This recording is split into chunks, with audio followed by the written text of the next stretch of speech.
Good afternoon, dear students. How are you? I hope you all are very well and fine as usual and doing your studies very well. And last time हमने video lecture में chapter हमारा geography का second chapter start किया था और land soil water के बारे में डिस्कशन हम कर रहे थे। और जाते हुए बच्चों मैंने आपको एक थोड़ा रिवाइज कर लेते हैं क्या कुछ हुआ था। लैंड के बारे में पढ़ा था हमने कि land is a very important natural source to all of us. और एक दो कहानी हमने डिस्कस करी थी कि कैसे डिफरेंस आ जाता है। एक ना न्यूजीलैंड की स्टोरी थी और एक तंजानिया की स्मॉल विलेज ऑफ तंजानिया। तो उससे हमें डिफरेंस पता चला था कि कैसे resources how are resources very important to us. और उसके बाद मैंने आपके ग्रुप में एक असाइनमेंट भी आपको दिया था, छोटा सा असाइनमेंट कि आपको एक आर्टिकल का लिंक प्रोवाइड किया गया था जिसमें बताया गया था कि कितना वाटर अवेलेबल होता है डायरेक्ट घरों में और कितने लोगों को वाटर के लिए स्ट्रगल करना पड़ता है। आई होप ये आर्टिकल आपने सबने पढ़ा होगा और उसके बारे में डिस्कस भी किया होगा घर अपने पेरेंट्स से। एक सिंपल सा था आर्टिकल वो वाटर के यूज़ के ऊपर कि हाउ वाटर वाटर अवेलेबिलिटी के ऊपर सॉरी कि वाटर कितने पॉपुलेशन को अवेलेबल है directly to their homes in India. So और एक एक्टिविटी मैंने आपको जो थोड़ी सी आपने पढ़ी होगी एनसीईआरटी टेक्स्ट बुक में एक एक्टिविटी दी हुई है कि you have to find out what was there at your place before you live here. जहाँ पर आप अभी रह रहे हैं वहाँ पर पहले क्या होता था। तो एक बहुत ही अच्छी चीज़ है कि आप अपने घर में अपने बुज़ुर्गों से, अपने माता पिता से, अपने ग्रैंड पेरेंट्स से ये पूछ सकते हैं कि यहाँ पर पहले क्या हुआ करता था, कि कोई यहाँ पर कोई और घर था या यहाँ पर खेत के लिए ज़मीन होती थी, खेतों की ज़मीन थी, यहाँ पर जंगल थे जिसको बाद में एक बस्ती का रूप दे दिया गया या एक यूँ कहें एक शहर का या एक कॉलोनी का या एक नगर का एक उसको में डेवलप हुआ वो। इसका मैं आपको एक छोटा सा एग्जांपल देना चाहूँगा अपने कुरुक्षेत्र सिटी से ही रिलेटेड। जैसे आपको मैं बताऊं कि हमारे जो सेक्टर 30 हैं, सेक्टर 30, सेक्टर 4, सेक्टर 8, सेक्टर 3, तो यहाँ पर आज से 25-30 साल पहले बच्चों खेती की ज़मीन होती थी लोगों के लिए और जंगल हुआ करता था कुछ एक एरिया में। ये मैंने खुद से देखा हुआ है, 20-25 साल पहले मैंने इसको ऑब्ज़र्व किया था। एक बार मैं वहाँ गया था छोटे होते, तो वहाँ पे दूर तक कोई कॉलोनी नहीं थी, कोई घर नहीं थे, कोई ऐसे सेक्टर्स डेवलप होने शुरू नहीं हुए थे। प्लानिंग थी गवर्नमेंट की यहाँ पर सेक्टर्स बसाए जाएंगे बट अभी ऐसा कुछ शुरू नहीं हुआ था। तो पहले वहाँ भी खेत थे, वहाँ भी जंगल थे और अब वहाँ पर क्या है आप देख सकते हैं एक बसा बसाया सेक्टर है, रोड्स हैं, ट्रांसपोर्टेशन है, everything everything in the modern life you need is available there. So बच्चों ये क्यों हुआ, क्या ज़रूरत पड़ी हमें? Excessive land use. यस, और this top next topic is land use. यही हमारा टॉपिक है कि लैंड यूज़ डिफरेंट कामों के लिए जो हमें लैंड का यूज़ करते हैं, that is in the land use, जो हमने लास्ट टाइम में डिस्कस किया था अच्छे से। और इसकी एक फ़िगर दी थी मैंने आपको, फिगर 2.2, जिसमें 4 पार्ट्स में दिखाया गया है कि पहले खेती की जगह थी और लोग हाथ से खेती करते थे पुराने टाइम में, और ऊबड़ खाबड़ जगह थी, मतलब स्लोप्स थे या आप कहें प्लेन लैंड्स नहीं थे, स्लोप्स थे ऐसे, टापू छोटे छोटे जैसे हम लैंड डेजर्ट्स में देखते हैं। खेती की ज़मीन थी बट थोड़ी ऊबड़ खाबड़ जगह होती है, खेती की जगह एक एरिया मिल गया तो वहाँ पर खेती हो गई और बाकी जगह में ऐसे स्लोप्स घर बने हुए थे, झोंपड़ियाँ, हाउस। थोड़ा टाइम बाद वो ट्रैक्टर्स आ गए, फिर थोड़े टाइम के बाद डेवलपमेंट हुई तो रोड्स बन गई, हाउसेस बने, फिर थोड़े टाइम के बाद वहाँ पर और डेवलपमेंट हुई, ट्रैफिक बढ़ गया, हाउसेस की जगह फ्लैट्स बनने शुरू हो गए, ऊंचे ऊंचे फ्लैट्स बनने, दूर तक बसाहट ही हो गई। तो पहले जो उससे क्या हुआ बच्चों, जो पेड़ पौधे थे जो वहाँ पर पेड़ रहे होंगे सड़कों के लिए, उनको काटा गया होगा, तो नष्ट किया गया होगा, तो उससे हमारी जो इन्वायरमेंट को फ़र्क पड़ा। और अब हम जो पॉइंट्स डिस्कस करेंगे वो उसी से रिलेटेड हैं कि अगर वहाँ पर ना हुआ होता तो क्या डिफरेंस आ सकता था आज के टाइम में। Yes, that is conservation of land resource. Now we are I'm starting the this our latest topic of today, conservation of land resource. I'm just taking a brief reading. Growing population and their ever growing demand has led to a large destruction of forest cover and arable land and has created a fear of losing this natural resource. Therefore, the present rate of degradation of land must be checked. Yes. अब इस सबको पता है बच्चों में कि population बहुत vast scale पे बिगर होती जा रही है, और उनकी ज़रूरतों को पूरा करने के लिए सबसे बड़ी बात, पहले आदमी की 3 जो मूलभूत आवश्यकताएं हैं हमारे यहाँ पर शुरू से बताई गई हैं कि रोटी, कपड़ा और मकान। हमें रहने के लिए घर चाहिए, खाना चाहिए और पहनने के लिए कपड़ा चाहिए, जो हमारी बेसिक नीड्स हैं, basic needs of our life. So land use तो हमें पता समझ आया कि हम घर बना लेंगे, बट जब खेती की जगह नहीं बचेगी तो बच्चों रोटी कहाँ से मिलेगी? और दूसरी बड़ी बात, जब पेड़ पौधे नष्ट हो जाएंगे तो ऑक्सीजन कौन प्रोवाइड करेगा? जंगलों का क्षेत्रफल ख़त्म होता जा रहा है। The area square area of forest are being is being reducing at a very large scale. Massively cut हो रहे हैं फॉरेस्ट, डिफॉरेस्टेशन जिसको हम बोलते हैं, और उससे क्या हो रहा है, हमारे जो क्लाइमेट है, वेदर है, उस पर बहुत बड़ा फ़र्क पड़ रहा है। क्योंकि you know very well that forest play a bigger role in the monsoon region. Forest की वजह से ही मानसून में अगर आप डिफॉरेस्टेशन नहीं करते तो लैंडस्लाइड्स, जो बहुत मैसिव स्केल पे आजकल हिली एरियाज़ में एक बहुत बड़ा कंसेप्ट, बहुत बड़ा डिज़ास्टर होने लग गया है कि लैंडस्लाइड्स एकदम से आती हैं और बहुत सारा नुकसान करके जाती हैं।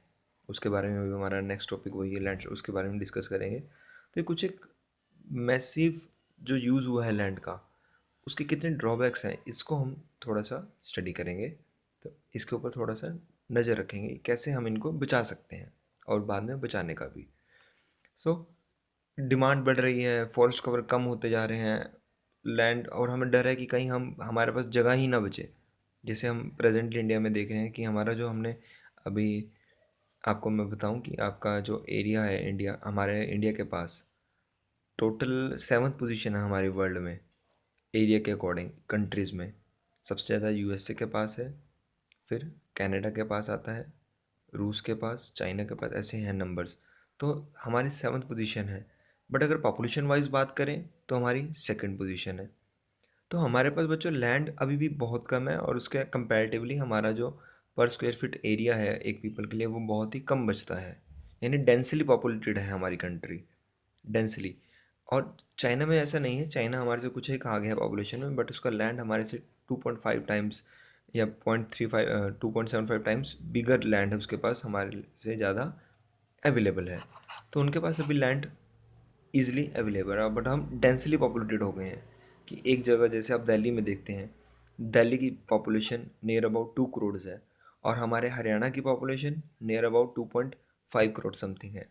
और एरिया वाइज बात करें तो हरियाणा दिल्ली से काफ़ी बड़ा एरिया रखता है, अप्रॉक्स 3 टाइम्स या 2.5 टाइम्स एरिया रखता है बड़ा, और यहाँ पे ईजिली सब कुछ अवेलेबल भी है अभी हमारे हरियाणा में। बट दिल्ली में सिंपल सी बात है कि इतनी पॉपुलेशन, और वो भी इतने छोटे से एरिया में, कितनी दिक्कत है वहाँ पर। तभी वहाँ पे ट्रैफिक ज़्यादा है, पॉपुलेशन ज़्यादा है। आपने सुना भी होगा नवंबर में तो वहाँ पे बच्चों को छुट्टी करनी पड़ गई थी स्मोक के कारण, इतना पॉपुलेशन बढ़ गया था। बच्चे, हम लोग जो हैं ह्यूमन बींग्स, वहाँ पर पॉपुलेशन लेवल इतना इंक्रीज़ हो गया था कि वहाँ पर अच्छे से सांस भी नहीं ले पा रहे थे, और लोग, गवर्नमेंट को फिर मेजर्स करने पड़े थे कि लोग घरों से बाहर ना निकलें। ये सभी लॉकडाउन में है, और ऑड इवन फार्मूला चलाया गया था वहाँ पर। तो इस वजह से दिक्कतें आ सकती हैं। मतलब मेरे कहने का मीन्स है कि हमें एक से हमारी दिक्कत, अगर हम ये सब रूट कोज देखें तो हमारा रूट कोज निकल के आता है पॉपुलेशन। पॉपुलेशन बढ़ रही है तो सभी दिक्कतें आनी ही आनी है, खाने का नहीं, पीने का नहीं, रहने का नहीं, नेचुरल सी बात है, फिर सब कुछ डिस्टर्ब हो रहा है, और हम अपनी ज़रूरतों को पूरा करने के लिए फिर जगह जगह नेचर से खिलवाड़ करते हैं। वी कैन डिस्ट्रॉय, या यू कि we destroy the nature. Yes. So, afforestation, land reclamation, regulated use of chemical pesticides and fertilizers, and checks on overgrazing are some of the common methods to used to conserve land resources. अब इन्होंने methods बताए हैं कि कैसे हम land resources को बचा सकते हैं। एफोरेस्टेशन यानी कि फॉर डिफोरेस्टेशन को कम करके, वो हो जाएगा afforestation, just opposite to the deforestation. Land reclamation, भूमि सुधार, जिसमें काफ़ी कुछ मेजर्स रखते हैं कि हम ऐसे इस लैंड को सुधार सकते हैं, इसकी कल्टीवेशन बढ़ा सकते हैं। Regulated use of chemical pesticides, एक ये भी बहुत हो गया है हमारे हरियाणा में भी कि हम जो है क्रॉप्स को बढ़ाने के लिए very excessive use of fertilisers use करने लग गए थे और पेस्टिसाइड्स यूज़ करने लग गए थे, जिससे हमारी एक टाइम में तो फसल अच्छी आएगी, क्रॉप अच्छी आएगी, बट बाद में हमारे लैंड का उसमें बहुत ज़्यादा नुकसान है, क्योंकि वो उसकी उपजाऊ शक्ति को ख़त्म करते हैं जो हमारे फर्टिलाइजर्स या पेस्टिसाइड्स होते हैं। लॉन्ग यूज़ नहीं करना चाहिए। इसीलिए जो हमने लास्ट वीडियो लेक्चर में डिस्कस किया था कि हमारी गवर्नमेंट और हमारे कई इंस्टीट्यूशंस, कई एनजीओज भी लगे हुए हैं कि हमारे फार्मर्स ऑर्गेनिक फार्मिंग की तरफ बढ़े बिना without use of fertilisers and pesticides. और मैं आपको अभी एक करंट की न्यूज़ दे देता हूँ, जो अभी परसों डिसाइड हुआ है। हमारे माननीय मुख्यमंत्री श्री मनोहर लाल खट्टर जी ने कहा है कि जहाँ पर पानी बहुत नीचे जा चुका है वहाँ पर हम चावल या धान की खेती नहीं होने देंगे। हम चाहते हैं कि वहाँ पर किसान भाई ये जो आपकी क्रॉप्स है, मूंग है या फिर आपकी मेज़ है, बारले है, इनको प्रोड्यूस करें विदाउट बजाय कि राइस कल्टीवेशन के लिए। क्योंकि बच्चों राइस कल्टीवेशन में एक्सेसिव वाटर यूज़ होता है, एक्सेसिव वाटर। और आपको पता है हरियाणा में कोई मेजर रिवर्स नहीं है। हमारे हरियाणा में डिपेंडेंट है, जो हमारा इरिगेशन सिस्टम है वो डिपेंडेंट है कैनल्स पे और ट्यूबवेल्स पे, मोस्टली हरियाणा में ट्यूबवेल्स पे डिपेंडेंट है। और ट्यूबवेल्स क्या करते हैं बच्चों, हमारा जो ग्राउंड वाटर है उसको रीयूज़ करते हैं। और एक्सेसिव यूज़ ऑफ ट्यूबवेल्स का कर करके हमारा ग्राउंड वाटर जो है बहुत ही लो लेवल पे जा चुका है। A very low level has achieved. यानी कि हमें अगर हम बोर करें या अगर हम बोरवेल से, ट्यूबवेल से वाटर प्राप्त करना चाहें तो 200 फीट पे जाके पानी मिलता है, जो बहुत ही एक लोअर लेवल है। 200 और कई कई जगह तो 300 फीट पे, 400 फीट पे जाके वाटर अवेलेबल होता है। और जो हमारी ज़रूरत का पानी है, जो हम डेली नीड्स में यूज़ करते हैं बच्चों, वो भी ट्यूबवेल से या पॉन्ड्स जो हमारे सिटीज़ में हैं वहाँ पर तो ट्यूबवेल से ही सिस्टम चलता है। जैसे आपने देखा होगा कि आपके सेक्टर्स में भी ट्यूबवेल सिस्टम है, एक ट्यूबवेल होता है हर सेक्टर में और जो वाटर स्टोर करते हैं और वहीं से वाटर सप्लाई जाती है सेक्टर्स के सभी। या वाटर टैंक्स भी हो सकते हैं, वाटर ओवरहेड टैंक्स भी हो सकते हैं, जो पानी की बड़ी टंकियाँ होती हैं। बट उसमें जो पानी आ रहा है वो भी कहाँ से आ रहा है, ट्यूबवेल से। तो उस वजह से उसको रोकने के लिए भी हमारी गवर्नमेंट मेजर्स कर रही है कि ये सब रुकना चाहिए, कि ऐसा नहीं होना चाहिए। उसके लिए जो राइस कल्टीवेशन है वो कम होनी चाहिए, क्योंकि rice needs much much more than water than the other crops. और राइस की एक और बात मैं आपको बताना चाहूँगा जो बहुत मेन बात है, कि जब हम राइस की खेती करते हैं तो उसको पानी निरंतर हमें रेगुलर सप्लाई देनी पड़ती है 2 मंथ्स तक, स्टार्टिंग के 2 मंथ्स तक। और जो हम उसको पानी दे रहे हैं वो राइस की क्रॉप पानी ज़मीन को वापस नहीं करता, यानी कि ग्राउंड वाटर रिचार्ज नहीं करता। जबकि जो अदर क्रॉप्स हैं हमारी, लाइक मेज़, बारले, वीट एक्सेट्रा, वो सब करते हैं।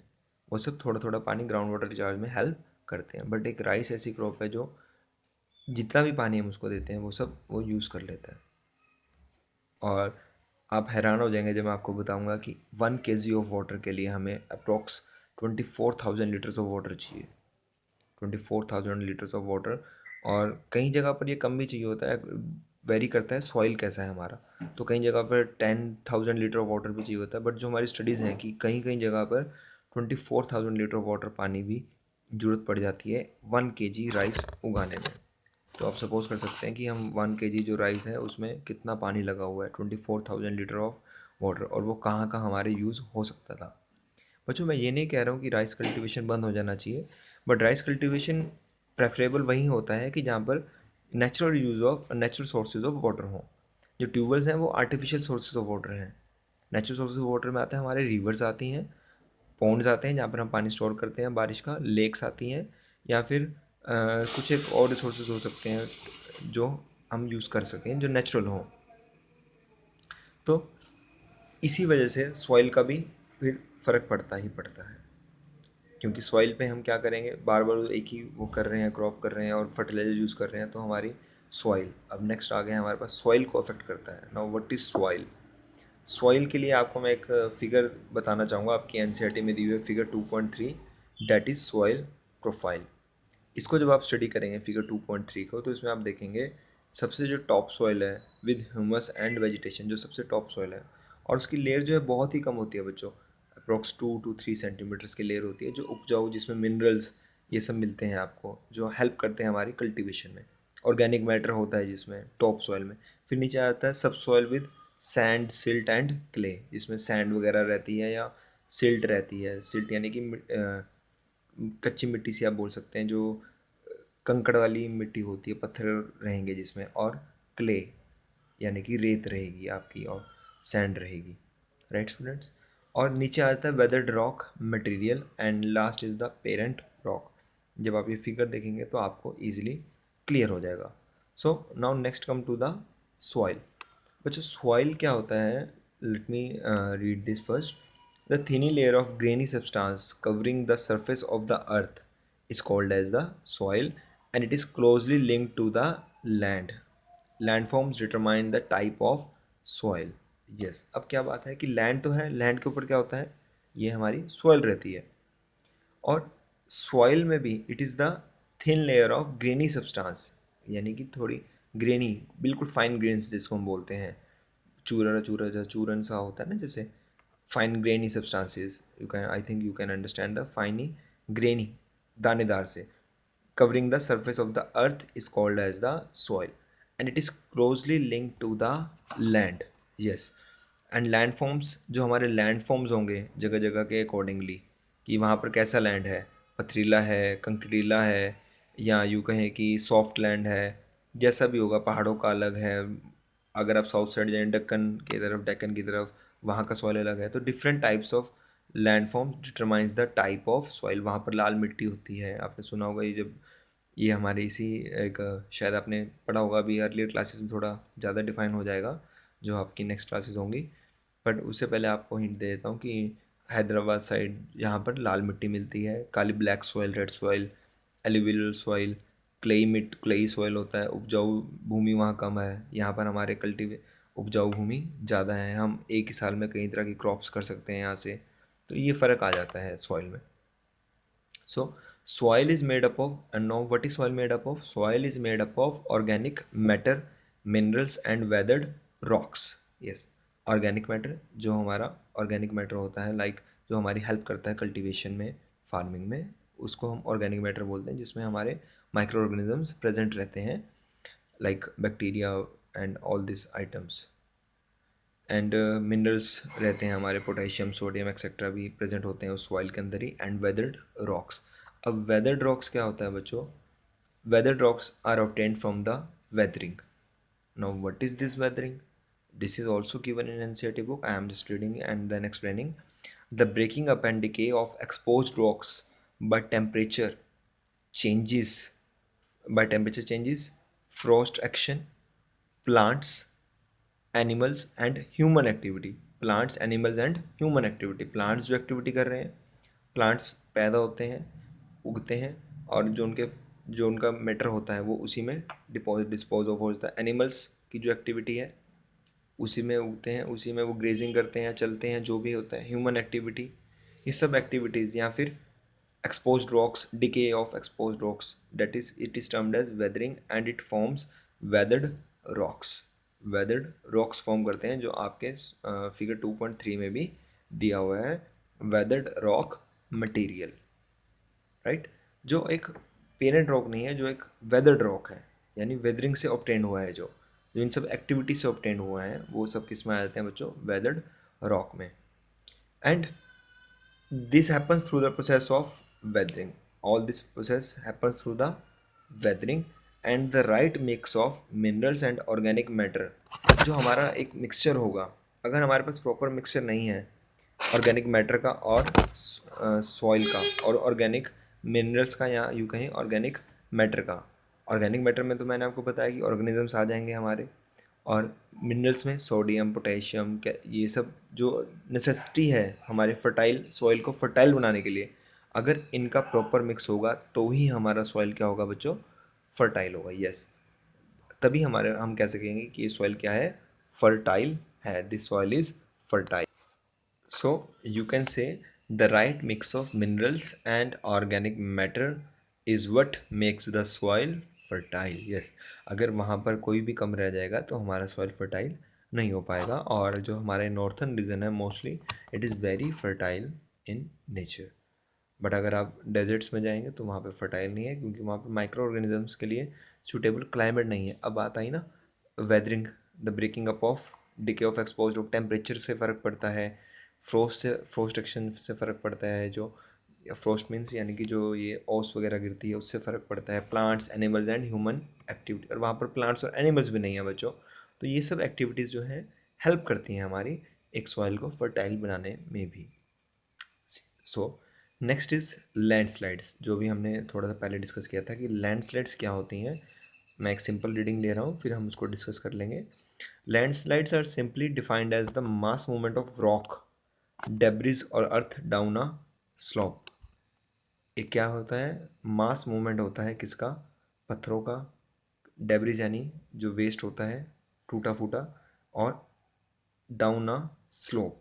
They often take place in conjunction, वो किनके साथ हो सकते हैं, they often take place in conjunction with earthquakes, floods and volcanoes. Yes, and a prolonged spell of rainfall can cause heavy landslide that can block the flow of river for quite some time. जब आपको पता है जब heavy range आती हैं पहाड़ों में एकदम से, तो पत्थर पहाड़ चल पड़ते हैं पहाड़ों में। जैसे अगर हम आपको मैं रूटीन में बताऊं तो वहाँ पर पहाड़ के लोग बोलते हैं कि पहाड़ चल पड़ा। पहाड़ चलने का मतलब होता है कि उससे पत्थर गिरने शुरू हो गए हैं, और बहुत ही हैवी में गिरते हैं पत्थर। छोटे पत्थर भी होते हैं उनमें, बड़े पत्थर भी हो जाते हैं कई बार, तो बहुत बड़ा नुकसान होता है। और a prolonged spell of rainfall can cause heavy landslide that can block the flow of river for quite some time, जो कुछ देर के लिए रिवर का फ्लो रोक सकते हैं। And the formation of river blocks, जो फॉर्मेशन होगी ये रिवर ब्लॉक की, अगर एक जगह पानी रुक गया है थोड़ी देर के लिए और उसके बाद जब वो खुलेगा, तो आप सोच सकते हैं कि एकदम से कैसा जो नीचे की तरफ वहाँ पर है प्रेजेंट है, जो डाउन साइड द रिवर है, डाउन स्ट्रीम में है रिवर की, उनको कितना नुकसान होगा। The formation of river blocks can cause havoc to the settlements downstream on its bursting. जब वो बर्स्ट होगा, ये जो ब्लॉक हुआ था कुछ देर के लिए लैंडस्लाइड की वजह से, और जब वो बर्स्ट हो गए, जब पानी का प्रेशर बढ़ जाएगा और वो रोक नहीं पाएंगे पत्थर उस पानी के फ्लो को, तो वो बर्स्ट होकर एकदम से नीचे की तरफ बहेगा, पानी नीचे ही जाएगा। और जो नीचे जो ह्यूमन सेटलमेंट्स हैं, कुछ भी हैं, बिल्डिंग्स हैं, कुछ भी है, तो उनको बहुत बड़ा एक नुकसान उठाना पड़ सकता है। एंड इन द हिली, इसका मैं आपको एग्जांपल देता हूँ अभी हमारी बुक से अलावा। आपको याद हो बच्चों 2013 में बद्रीनाथ केदारनाथ के पास एक बहुत ही भयंकर हादसा हुआ था, जिसमें हज़ारों लोगों ने अपनी जान गंवाई थी। और उसमें केदारनाथ मंदिर के ऊपर एक पहले से एक फॉर्मेशन हुई थी वहाँ पर, ग्लेशियर, एक छोटी सी लेक थी और वहाँ पर बहुत पहले वर्क चलता था। उसके बाद उन्होंने ऐसे ही छोड़ दिया था वो लैंड मास स्लाइड को, और जब वहाँ पर पानी इकट्ठा हुआ, वो एक फॉर्मेशन बन गई थी वहाँ पे भी सेम ऐसे ही, कि पानी का फ्लो रुका हुआ था। बट जब वो फॉर्मेशन हटी, तो आप सबके सामने कि वो एकदम से क्या हुआ, जब वो पानी का बांध टूटा, कच्चा बांध, आप डैम बोल सकते हैं क्योंकि डैम ही बोलते हैं हम इनको, जब एक रॉक्स पानी के फ्लो को रोक लेते हैं। तो जब वो बर्स्ट हुआ, तो एकदम से कितना सैलाब आ गया वहाँ पर, और वैसे भी वो पहाड़ों के बीच में था। और जब फ्लो और वेलोसिटी वाटर की naturally increases at a very faster rate, और एकदम से तूफान या जिसे कहें सैलाब आ गया, हर कुछ सब कुछ बह गया। उसमें काफ़ी फैक्टर्स इंपॉर्टेंट थे, क्योंकि एक तो वो स्लोप पे थे वैसे ही सब कुछ, और जैसे जैसे पत्थर आते गए, बड़े बड़े पत्थर भी थे, और उन्होंने बहुत भयंकर तबाही मचाई उन पत्थरों ने, उस पानी ने। So how dangerous it can be, the formation of river blocks when burst, how dangerous they can be, you can't assume that, you can't imagine that how dangerous they can be when this such type of this blocks burst or downstream the settlement. Now, and the hilly terrain landslides have been a major and widely spread natural disaster. ये पहाड़ों में तो बच्चों एक है ही है natural disaster, क्योंकि वहाँ पर कभी भी लैंडस्लाइड्स आना एक आम बात हो गई है। और अभी टाइम लिमिट बढ़ रहा है, तो मैं आपको एक, जब हम नेक्स्ट लेक्चर करेंगे, तो मैं आपको बताऊंगा कि इन लैंडस्लाइड्स का मेन रीज़न क्या है, क्यों ये लैंडस्लाइड्स बार बार आती हैं पहाड़ों में, क्या वजह है इनकी। और एक केस स्टडी मैं आपको दे के जा रहा हूँ before completing the today lecture, कि आपको एक केस स्टडी दी हुई है इसी एनसीईआरटी की बुक में, इसी टॉपिक पेज नंबर जो आपका लैंडस्लाइड के नीचे दिया हुआ है। तो आप इस केस स्टडी को पढ़ेंगे, और उसके बाद हम इनके फैक्टर्स जो हमारा नेक्स्ट लेक्चर होगा उसमें इनको डिस्कस करेंगे। बट लैंडस्लाइड से आपको ये समझ आ ही गया होगा कि landslides how how dangerous they can be in the hilly areas. और आपने सुना भी होगा कि ये पहाड़ों में रास्ते ब्लॉक हो जाते हैं, रास्तों पे आ जाते हैं जब लैंडस्लाइड्स पहाड़ों घरों को ले जाता है, मिट्टी का सैलाब आता है, जहाँ पर पत्थर नहीं होता वहाँ पर मिट्टी का सैलाब भी आ जाता है। एक ऐसी ही इंसिडेंट हुआ है साउथ साइड में कि जहाँ पर मिट्टी का सैलाब आ गया था। मेरे को भी इंसिडेंट का जगह और डेट याद नहीं है, बट मैं आपको श्योरली नेक्स्ट लेक्चर में ज़रूर बताऊंगा कि वहाँ पर मिट्टी का सैलाब आया था। तो मिट्टी के नीचे ही ये लैंडस्लाइड आई थी और वहाँ पर मिट्टी के नीचे दब के ही कई लोगों को अपनी जान गंवानी पड़ी थी। तो तब तक के लिए मैं आपसे कहूँगा कि आप अच्छे से पढ़ें और अच्छे से मन लगाएं। Hopefully we will meet soon in our physical classes, and team VMC is always with you in your every problem, and I hope a good future to all of you. Thank you so much, students. Thank you so much.